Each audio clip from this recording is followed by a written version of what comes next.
the bell icon on the YouTube app and never miss another update. नमस्कार, आप देख रहे हैं सत्यजय न्यूज। सत्यजय न्यूज देखने वाले सभी दर्शकों का स्वागत है।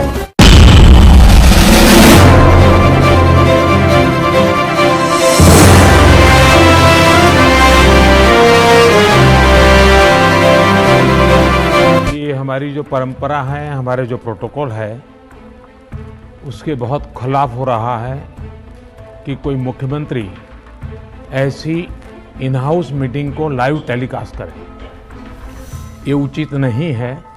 ये हमने हमेशा संयम पालन करना चाहिए। ठीक है सर, इसका ध्यान रखेंगे आगे से। कोरोना के बढ़ते संकट को देखते हुए और देश की राजधानी दिल्ली समेत पूरे देश में ऑक्सीजन की कमी को लेकर मचे हाहाकार के बीच प्रधानमंत्री नरेंद्र मोदी ने सबसे ज्यादा कोरोना से पीड़ित राज्यों के मुख्यमंत्रियों के साथ आज महत्वपूर्ण बैठक की। इस बैठक में दिल्ली के सीएम अरविंद केजरीवाल ने ऑक्सीजन की कमी का मुद्दा उठाया। दिल्ली के मुख्यमंत्री अरविंद केजरीवाल ने प्रधानमंत्री के साथ बैठक में पूछा कि अगर दिल्ली के लिए आ रहे ऑक्सीजन टैंकर कोई रोक ले तो मुझे केंद्र सरकार में किन से बात करनी चाहिए। इसी मीटिंग को सोशल मीडिया पर केजरीवाल ऑफिस से लाइव दिखाया गया।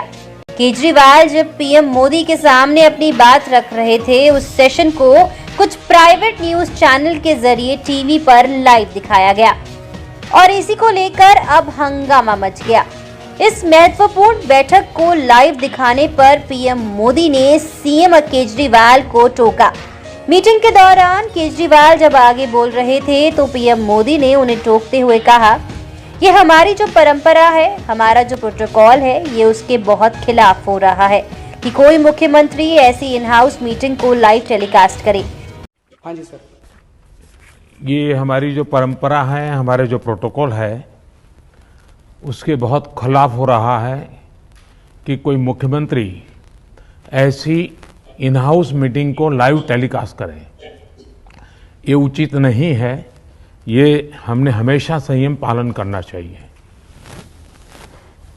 ठीक है सर, इसका ध्यान रखेंगे आगे से। सरकारी सूत्र अब केजरीवाल पर पूरे मुद्दे को लेकर टीवी के जरिए राजनीति करने का आरोप लगा रहे हैं। वहीं दूसरी ओर बीजेपी अब दिल्ली के सीएम केजरीवाल पर प्रोटोकॉल तोड़ने का आरोप लगा रही है। बीजेपी के कई नेता सोशल मीडिया पर केजरीवाल को जमकर लताड़ रहे हैं। आइए आपको ये भी सुना दें कि सीएम अरविंद केजरीवाल ने कोरोना को लेकर पीएम मोदी से क्या कुछ कहा। तो दिल्ली के अंदर बहुत बड़ा ऑक्सीजन का क्राइसिस चल रहा है जिसमें आपकी मदद चाहिए। तो प्रधानमंत्री जी, सबसे पहले आपको धन्यवाद देता हूं कि केंद्र सरकार ने दिल्ली का ऑक्सीजन का कोटा बढ़ा दिया है। लेकिन सर, मैं आपसे हाथ जोड़ के प्रार्थना करता हूं कि इस बढ़े हुए ऑक्सीजन के कोटे को दिल्ली तक पहुंचाने में हमारी मदद करें। एक एस्टीमेट के हिसाब से दिल्ली को 700 टन ऑक्सीजन की ज़रूरत है। आपने हमारा कोटा 480 टन कर दिया, बहुत बहुत शुक्रिया। लेकिन पिछले 24 घंटों में इस बढ़ाए हुए 480 टन में से भी केवल 350 टन ऑक्सीजन दिल्ली पहुंच पाई है। प्रधानमंत्री जी, जब से ऑक्सीजन का संकट शुरू हुआ है, मेरे फ़ोन बजते रहते हैं। कभी कोई अस्पताल कहता है कि 3 घंटे की ऑक्सीजन बची है, कभी कोई अस्पताल कहता है कि 2 घंटे की ऑक्सीजन बची है। हम कारण जानने की कोशिश करते हैं तो पता चलता है कि पीछे किसी राज्य ने दिल्ली के लिए ऑक्सीजन लाने वाले ट्रक को रोक रखा है। अगर दिल्ली में ऑक्सीजन की फैक्ट्री नहीं है तो क्या दिल्ली के 2 करोड़ लोगों को ऑक्सीजन नहीं मिलेगी? जिस राज्य में ऑक्सीजन की फैक्ट्री है, क्या वो दिल्ली की ऑक्सीजन रोक सकते हैं? ऐसे में हम क्या करें? और सर, मैं आज ये जानना चाहता हूं कि अगर आज या कल या किसी भी टाइम हमारे दिल्ली के किसी अस्पताल में अगर 1 घंटे की, आधे घंटे की, 2 घंटे की ऑक्सीजन बच जाए और लोगों की मरने की नौबत आ जाए, तो मैं फ़ोन उठा के केंद्र सरकार में किससे बात करूं? सर, मैं ये जानना चाहता हूं कि अगर कोई राज्य दिल्ली के कोटे की ऑक्सीजन का ट्रक रोक ले तो मैं फ़ोन उठा के किससे बात करूं? तुरंत कोई कठोर और सार्थक कदम नहीं उठाया गया तो शायद दिल्ली के अंदर कोई बहुत बड़ी त्रासदी हो सकती है। मैं आपसे मार्गदर्शन चाहता हूं सर।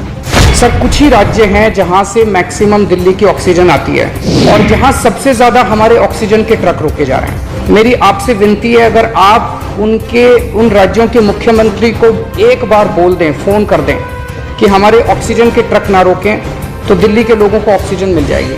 प्रधानमंत्री जी, कोरोना से देश को बचाने के लिए एक नेशनल प्लान बनना चाहिए। इस नेशनल प्लान के अंतर्गत देश के सभी ऑक्सीजन प्लांट्स को तुरंत आर्मी के जरिए केंद्र सरकार टेक ओवर करे। ऑक्सीजन प्लांट से निकलने वाले हर ट्रक के साथ एक आर्मी का एस्कॉर्ट व्हीकल रहेगा, तो कोई उस ट्रक को फिर आगे रोक नहीं पाएगा। लगभग 100 टन ऑक्सीजन उड़ीसा और वेस्ट बंगाल से आनी है। हम परसों से, जब से कोटा बढ़ा है, हम कोशिश कर रहे हैं उस ऑक्सीजन को दिल्ली लाने की।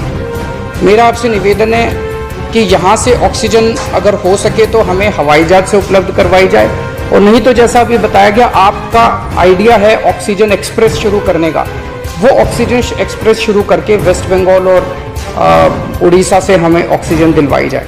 आइडिया नहीं, ऑलरेडी चल रहा है। सर, दिल्ली तक नहीं पहुंच पा रही हमारी, दिल्ली तक नहीं आ रहा। उसमें अगर हमें दिल्ली के लिए भी कॉरिडोर मिल जाए तो आपकी बड़ी मेहरबानी होगी। प्रधानमंत्री जी, हमारे देश के वैज्ञानिकों ने इतने कम समय में जो वैक्सीन बनाई है, इसके लिए हमारे वैज्ञानिक साधुवाद के पात्र हैं। आपने इसमें जो प्रयास किए, आपका बहुत बहुत शुक्रिया। अभी सर, केंद्र सरकार ने आदेश जारी किए हैं कि 1 मई से राज्य सरकारें सीधे कोरोना वैक्सीन खरीद सकती हैं। इसके बाद एक वैक्सीन की कंपनी ने अपने रेट जारी किए हैं कि वो केंद्र सरकार को 150 रुपये में और राज्य सरकारों को 400 रुपये में देंगे। सर, एक ही देश में एक ही सामान के 2 रेट कैसे हो सकते हैं? 1 नेशन 1 रेट होना चाहिए। तो मैं आपसे निवेदन करता हूं कि केंद्र सरकार को, राज्य सरकारों को एक ही रेट पे वैक्सीन मिले। मेरा विश्वास है देश में अगर कोरोना के खिलाफ एक नेशनल प्लान होगा तो हम सभी राज्य सरकारें और केंद्र सरकार मिलके इस दिशा में काम करेंगे। सर, कोरोना की वजह से दिवंगत आत्माओं को शांति मिले। हाँ जी सर। ये हमारी जो परंपरा है, हमारे जो प्रोटोकॉल है, उसके बहुत खिलाफ हो रहा है कि कोई मुख्यमंत्री ऐसी इन हाउस मीटिंग को लाइव टेलीकास्ट करें। ये उचित नहीं है। ये हमने हमेशा संयम पालन करना चाहिए। ठीक है सर, इसका ध्यान रखेंगे आगे से। सर, मैं सभी आत्माओं को शांति मिले, जिन जिन लोगों का इस दौरान कोरोना की वजह से जिनका देहांत हो गया, और उनके परिवारों को दुख सहने की शक्ति दे। अगर सर मेरी तरफ से कोई गुस्ताखी हुई है, मैंने कुछ कठोर बोल दिया, मेरे आचरण में कोई गलती है, तो उसके लिए मैं माफ़ी चाहता हूं। लेकिन अभी तक जितने आज पॉल साहब की जो प्रेजेंटेशन थी वो भी बहुत अच्छी थी, और उसके हिसाब से जो भी हमें निर्देश दिए गए हैं उन निर्देशों का हम पालन करेंगे। सभी सत्तरजा न्यूज़ देखने वाले दर्शकों को हमें इतना प्यार और सपोर्ट करने के लिए तहे दिल से आगे भी उम्मीद करती हूँ कि आप हमारे चैनल को ऐसे लाइक, कमेंट, सब्सक्राइब करके अपना प्यार और सपोर्ट देते रहेंगे। धन्यवाद।